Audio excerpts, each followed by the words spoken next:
Since the resumption of the Malta Guineas Women's Premier League, Rift City Football Club women have been involved in 3 matches. The first one is the FA Cup round of 64 match against Rock Ladies. They won that match by 2-1. I observed certain tactical decisions on the field, but I thought due to the nature of the pack, probably that's how come the match panned out the way it was. But then since then I've watched 2 other matches. My first observations were during the match against Faith Ladies, where I made a video analysis of it, and but I wanted to see an extra match since the previous match in the FA Cup wasn't conclusive enough. So I watched the match against Berry Ladies just this weekend. The same flaws manifested itself. So I decided to put this video together to highlight these basic flaws, as I put it. Obviously, they lost the match against Berry Ladies by 4-1. A very tight encounter in the first half. The score was 1 goal apiece through penalty kicks for both sides, but that all changed in the second half, and Berry ran away victors, easy victors. Now, to analyze the Berry game, I don't have any video for it, so I'll use the game against Faith Ladies to do the analysis, since the same basic flaws were detected in the Berry game. Now, the lineup in the match against Faith had Rose Dunyo in goal, Loretta Afo, Priscilla Adai in the middle of the pitch, Celestina Boy as a partner in the middle, Cecilia Ejuri in defense, Esther Owusu in attack, Nana Boachi Patricia as a left fullback, Laurentia Yeboah as one of the wingers, as she started from the left side of the attack, Regina Santua as one of the other wingers on the right side, and the Ruth Amwa, a partner to Cecilia Ejuri at centre back. From the onset, from the word go, you could see the setup. As the referee blew his whistle, you could see the setup was 4 in attack. 4 attackers, 2 midfielders, and 4 defenders. I found that a bit awkward or a bit weird. For as a ship, as a tactical ship, where you have just 2 players in the middle. Usually you can play something like a 4-4-2, where you have 4 midfielders, because the wingers are also midfielders and they can also join the attack in transitions, and when you have possession you want to attack, you can join, but in this particular instance you have 4 defenders and 2 midfielders with 4 attacks as the main ship, and that's a bit. So as you can see, from the word go, these 4 attackers of Rift City, none of them likes to receive the ball in the air. None of them likes long balls being lumped to them. They prefer either ball to feet or through balls. And I'm talking about Loretta Afo. So you can see here, they lose the ball and the ball goes. See that if you look at it, there are no midfielders there, because Celestina Boy has advanced and the other midfielder, Priscilla, is nowhere. So immediately Faith gets the ball, they are straight down there facing the defense. When this ball is thrown, you can see Loretta drops in to come and receive the ball, and you can see close to her, less than 5 meters. This one is not even 5 meters. Less than 5 meters, there is Celestina Boy, and then her partner in midfield right behind her, also 5 meters. So the midfield is actually abandoned, and you can see clearly from the right side, you can see there's nobody in the middle. We have 5 Faith Ladies players. Two of the strikers are there trying to get the ball from Celestina Boy, and then we have the 4 midfielders right there. So any loose ball will be taken by Faith Ladies. Any loose ball, and indeed they take the loose ball right there and win possession from Rift City. This trend continued throughout the game. There's a free kick here. They balloon the ball forward again. Faith Ladies wins the ball, and the ball goes out for a throw-in. You can see again that Celestine Aboy moves to that side and she leaves the entire midfield again for Faith Ladies. So any ball that drops in the middle there goes to a Faith Ladies player. And one thing that was so awkward is the fact that in this particular inset, Faith wins a throw-in. The ball is thrown to a Faith player, and the two central midfielders, Priscilla and Lale, are the ones chasing one player, and they want a goal kick over there. Again, they leave the entire midfield, the two of them chasing one player to lose the ball. And I find it, this thing was not, in fact, it ran through the entire match. And it's not just this match. The same thing happened in the match against Berry. Again, the same thing. Now, this time around, they decided to start the ball from the back. So, and in starting the ball from the back, what you do is that you try and, as much as possible, have midfielders in certain positions to receive the ball from the defender who gets the ball. Now, in this case, you can see in the frame at the far end, the left fullback, which is Patricia Nana Boache, not even trying. She's virtually hiding, trying not to get the pass. Then Cecilia gets the ball. You can see Cecilia's hands out, calling out. Cecilia's hand is out there, calling for somebody to come for the pass. The person doesn't come, so she dribbles out of defense. And luckily for her, she wins a free kick. That could have spelled doom. It wasn't the first, it wasn't the last. Now, again, there's a corner kick for Faith. And guess what happens here? You see the captain of Faith Ladies jogging into the box. Now, for corner kicks, what you do is that you get your best. In fact, mostly defenders, central defenders, mostly join the attack when it comes to corner kicks.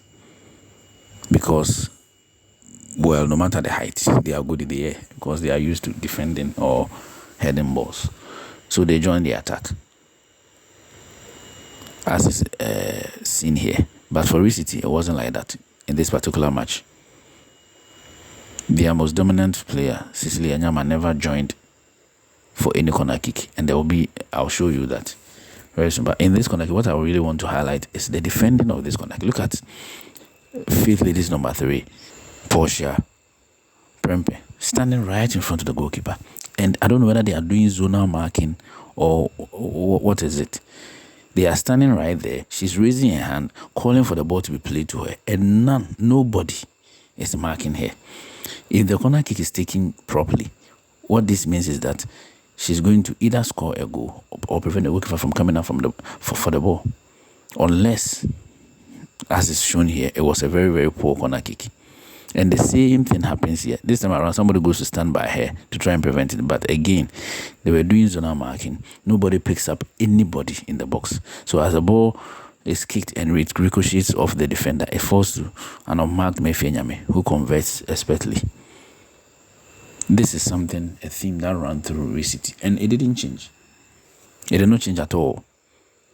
They restarted play, and guess what? They lammed the ball forward. To who? Nobody. Nobody wants it. So, since they have more numbers in the middle, they dominate the midfield, and they pass through City, just like that. It slammed forward again. To who? To nobody in particular. The ball will return. Because none of City's forwards, again, is slammed forward, likes to receive balls like that. And guess what? This is a one-on-one. When Cecilia just makes a good run to prevent, and this one could have even been a penalty. It was a bad play from the striker. It could have been a goal or even a penalty. Again, the ball is passed from the back and it's ballooned forward to nobody. 4 in attack. One of the midfielders is on the side and the other is in the middle here. Now, because they lamp the ball forward, these people are able to pass the ball around to try, and then the same thing happens here. Now, this is what I want to highlight. The strength of the attackers. Benita Swanson, her strength is the ability to hold on to play. And here, over here, she holds off the player, turns her, but for the referee wrestling, she would have started as an attack. This is her strength. She has the ability to hold on to the ball, block off 1-2 players, and lay off or even have a link up with any of the forwards. But balls are lamped to her. Now, this goal, a similar thing happened because of River City's lack of midfield, what happens is that the defense tried to squeeze Faith Ladies and they kept going through them. Look at this. See? And the organization at the back, defensive organization was so poor. Defensive organization was so poor. Defense usually moves in a unit. They have to always keep their ship. They have to maintain their ship. But that hasn't been the case in the 3 matches that I've watched so far since the resumption of the league. It hasn't been the case. Now, this here is one of the examples that I'm talking about. Again, the ball is just being played around because they are squeezing and the lack of ship. Mayfinya is put through on goal. But for the timely intervention of Cecilia Nyama, that would have been another goal. And the exact same thing happens again. This time around, she scores a very good goal, but the referee or linesman raises her flag for an offside. The midfield is impossible. And the same thing happens again. The defense is all over the place because there's no midfield. There's no midfield to shield the defense. There's no midfield to keep the ball. Now, in this corner kick routine, you can see that River City is about to take a corner kick. This time around, Cecilia, after several times where she didn't join that, this time around she joins the attack for the corner kick. But guess where she is? She's standing at the edge of the box. Where she could have been in the middle here for a cross to come in for her to put her head to it. She's standing at the edge of the box. I don't know, for loose balls, and that's not her. That should be somebody else. She should be there attempting to head the ball for someone else to be at the edge of the box. You